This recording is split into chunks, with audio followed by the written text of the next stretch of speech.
سیدنا عثمان بن عفان رضی اللہ عنہ سے مروی ہے کہ رسول اللہ صلی اللہ علیہ وسلم نے فرمایا، جس نے اللہ تعالیٰ کے حکم کے مطابق وضو مکمل کیا تو فرضی نمازیں اپنے مابین ہونے والے گناہوں کا کفارہ بننے والی ہیں۔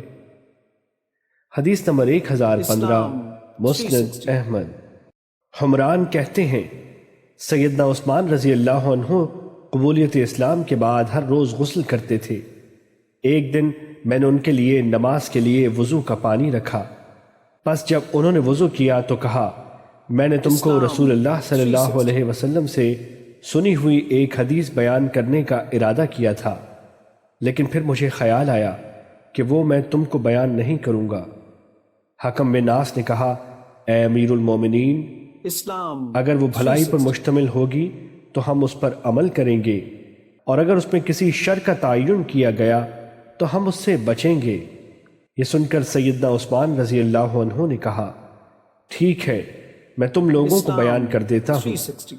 رسول اللہ صلی اللہ علیہ وسلم نے اس وضو کی طرح وضو کیا اور پھر فرمایا، جس نے اس وضو کے مطابق وضو کیا اور اچھا وضو کیا، پھر نماز کے لیے کھڑا ہوا اور رکوع و سجود کو مکمل کیا، تو یہ نماز اپنے اور سابقہ نماز کے درمیان والے گناہوں کا کفارہ بن جائے گی، جب تک تباہ کرنے والے یعنی کبیرہ گناہ سے بچا جائے گا۔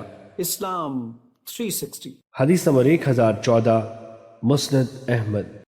سیدنا عثمان بن عفان رضی اللہ عنہ سے مروی ہے کہ رسول اللہ صلی اللہ علیہ وسلم نے فرمایا، اس کے بارے میں تمہارا کیا خیال ہے کہ اگر تم میں سے کسی کے گھر کے صحن میں جاری نہر ہو اور وہ اس میں ہر روز 5 دفعہ غسل کرتا ہو، کیا اس میں میل کچیل باقی رہے گی؟